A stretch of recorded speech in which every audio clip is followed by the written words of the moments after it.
పోయిన వీడియోలో చేసిన అనౌన్స్మెంటేనండి.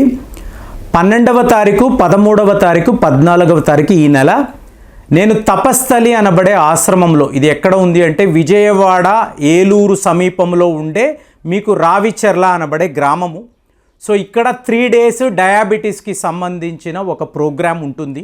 సో 3 రోజుల పాటు నేను అక్కడే ఉంటాను. మిత్రులు నన్ను కలవాలి అంటే అక్కడికి రావచ్చు.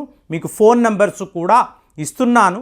ఎటు వచ్చి ఇక్కడ 50 మందికి మాత్రమే అడ్మిషన్స్ అనేవి ఉంటాయండి. కాబట్టి మీరు రిజర్వ్ చేసుకోవాలి అంటే ముందే ఫోన్ చేయండి. ఎందుకంటే అక్కడ మీకు అకామిడేషన్ ఇవ్వాలి, అలాగే మీకు సాత్విక ఆహారము, మళ్ళీ తక్కిన కార్యక్రమాలు కూడా చాలా ఉంటాయి.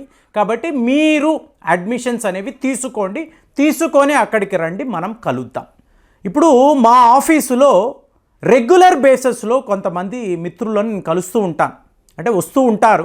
ఇందులో ఒక 40 ఏళ్ల వాళ్ళు మీరు గమనించారు అనుకోండి, అంటే 40 years అండ్ అబోవ్. సో వీళ్ళు తమకు అనారోగ్యము అనండి, ఏదో ఒక ప్రాబ్లం, హెల్త్ ఇష్యూ. సో దీంతో వచ్చినప్పుడు నేను ఏం చేస్తాను అంటే ఫస్ట్ వాళ్ళ హిమోగ్లోబిన్ పర్సంటేజ్ ఎలా ఉంది అనేది గమనిస్తాం. తరువాత ఈఎస్ఆర్ అంటారు కదా, ఎరిథ్రోసైట్ సెడిమెంటేషన్ రేషియో. సో ఈ ఈఎస్ఆర్ అంటే ఏంటి, మీ బాడీలో మీ బ్లడ్లో ఈ ప్రెషర్ ఎంత ఉంది, ఇన్ఫ్లమేషన్ ఎంత ఉంది అనేది మీరు చూస్తే మీ యొక్క హెల్త్ పరిస్థితి ఎలా ఉందో చాలా ఈజీగా చెప్పేవచ్చు. మరి 40+ అనేది చాలా క్రిటికల్ కదండి. ఎందుకంటే పిల్లలు పెద్దవాళ్ళు అవుతారు, ఇక కొద్దేళ్లలో వాళ్ళకి పెళ్ళిళ్ళు కూడా చెయ్యాలి. మరి మీకు అనారోగ్యము చేసింది అనుకోండి, ఎన్ని ఇబ్బందులు, ముఖ్యంగా మహిళలు. సో అమ్మాయిలు పెద్దవాళ్ళు అవుతూ ఉంటారు, సో వాళ్ళని చదివించాలి, ఉద్యోగాలు, పెళ్ళిళ్ళు, మళ్ళీ వాళ్లకు పిల్లలు. సో ఇవన్నీ చూసినప్పుడు ఒక రకమైన ఒత్తిడి ఉంది అనుకోండి.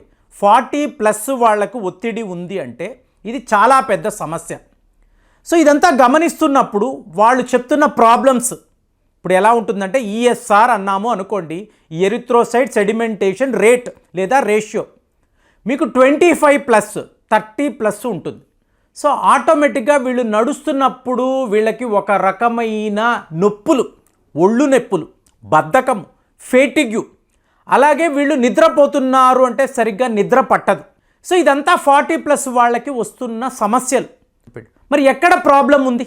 బాగానే ఉన్నారు కదా, బాగా చదువుకున్నారు, ఉద్యోగాలు సెటిల్ అయ్యారు, పిల్లలు కూడా పెద్దవాళ్ళు అయ్యారు. మరి వీళ్ళకి ఎక్కడ ప్రాబ్లం వస్తుంది? మీరు చూసారంటే ఎక్కువ శాతం బాడీ పెయిన్స్, మాకు చేతులు లాగుతుంది, కాళ్ళు లాగుతుంది, కొద్ది దూరం నడిస్తే ఆయాసంగా ఉంది, ఇవే మాట్లాడుతున్నారు. నేను గమనించిన విషయం చెప్పమంటారా? మీరు వేరేలా అనుకోకండి. ఇక్కడ ఇది ఒక సైకిల్ లాగా ఉందండి.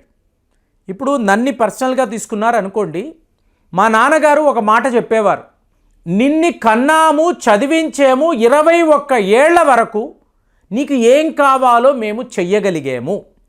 21 years తర్వాత నీ జీవితము నీదే, అంటే రెక్కలు వచ్చిన పక్షివి నువ్వు. కాబట్టి నీ జీవితంలో ఎటువంటి నిర్ణయమైనా నువ్వే తీసుకోవాలి. అది మంచి అంటే ఓకే, చెడు జరిగిందా ఆ అనుభవాన్ని నేర్చుకో, ఆ అనుభవం నుంచి పాఠాలు నేర్చుకో, సరిదిద్దుకో, నీకు నువ్వే బతకాలి. సో 21 years తర్వాత నాకు తెలిసి నేను మా నాన్నగారి దగ్గర ఒక 500 రూపాయలు కూడా ఎప్పుడు తీసుకున్నది లేదు. అంటే చదువుకున్న రోజుల్లో కూడా ఎక్కడో అక్కడ ఉద్యోగాలు చేసుకుంటూ ఫీజులు కట్టుకున్న రోజులు ఉన్నాయి. కానీ ఇక్కడ ఏమైంది, 21 years అంటే ఏంటి, మీరు ఓటు హక్కు వచ్చిందని అంటున్నారు కదా, తరువాత మీ జీవితమే కదా. సో అలాంటి ఒక నియమాన్ని పెట్టారు. ఎన్నో తప్పులు చేశాము, సో ఎన్నో ఇబ్బందులు పడ్డాము, నేర్చుకున్నాము, ఇవాళ ఇలా ఉన్నాం. కానీ ఇప్పుడు చెప్తున్న ఈ 40+ వాళ్ళు ఏంటంటే ఇంత భారాన్ని మోస్తున్నారండి. అంటే పెళ్ళైన దగ్గర నుంచి పిల్లలు అంటారు, వాళ్ళ చదువులు అన్నప్పుడు ఫీజులు కట్టాలి, ఒక రకమైన టెన్షన్. తరువాత హయ్యర్ స్టడీస్ అంటారు, దానికి ఇంకొక రకమైన టెన్షన్. వాళ్ళు ఒక ఉద్యోగంలో సెటిల్ అయ్యారు అనుకోండి, ఇప్పుడు పెళ్లి చెయ్యాలి, అది ఇంకొక టెన్షన్. అంటే ఈ భూభారాన్నంతా కూడా ఈ 40+ వాళ్ళు మోస్తున్నారు అనేది క్లియర్గా వాళ్ళని చూస్తే అర్థమవుతుంది. సో నేను పదే ఇదే చెప్తున్నాను, పిల్లలు పెద్దవాళ్ళు అయ్యారండి, ఉద్యోగాలు చేసుకుంటున్నారు, ఇక మీరు వాళ్ళ గురించి పట్టించుకోకండి. అయ్యో వాళ్ళకి పెళ్లి చెయ్యాలి కదా, పెళ్లి చెయ్యాలి అనేది బాధ్యత, కానీ అది వాళ్ళ జీవితం అండి. పెళ్లి చేయడం వరకు మీరు ఆలోచించవచ్చు, తరువాత అది వాళ్ళ జీవితమే, వాళ్ళ పిల్లలు, వాళ్ళ సంసారము, వాళ్ళ చదువులు, అందులో మీరు కలగజేసుకోకండి. కానీ అలా ఉండడం లేదండి. మీకు పెళ్ళైన తర్వాత కూడా పిల్లలు అన్నప్పుడు మళ్ళీ వీళ్ళ మీదే, అంటే మనవాళ్ళని చూసుకోవాల్సిన బాధ్యత కూడా మీకు అమ్మమ్మ అనండి, నాన్నమ్మ అనండి, వీళ్ళ మీదే పెడుతున్నారు. ఒక రకంగా వీళ్ళు ఇష్టపడుతున్నారు, కానీ వీళ్ళ ఆరోగ్య పరిస్థితి ఏంటో వీళ్ళు చూసుకోవడం లేదు. ఇక్కడే ప్రాబ్లమ్స్ వస్తున్నాయి. సో ఇది గమనించినప్పుడు మీకు ఉన్న మార్గం ఏంటి? మీ యొక్క మెంటల్ హెల్త్ని ఫస్ట్ మీరు చూసుకోవాలి.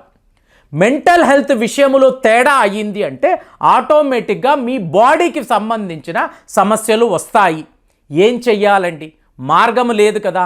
చిన్నప్పటి నుంచి వీడిని మేమే కదా పెంచుకుంటూ వస్తున్నాము, ఇవాళ అలా విడిచిపెట్టలేము కదా అంటే వాళ్ళను విడిచిపెడితేనే వాళ్ళు జీవితంలో ఎదుగుతారండి. సమస్యలను తెలుసుకుంటారు, పరిష్కార మార్గాలు అనేవి వెతుకుతారు.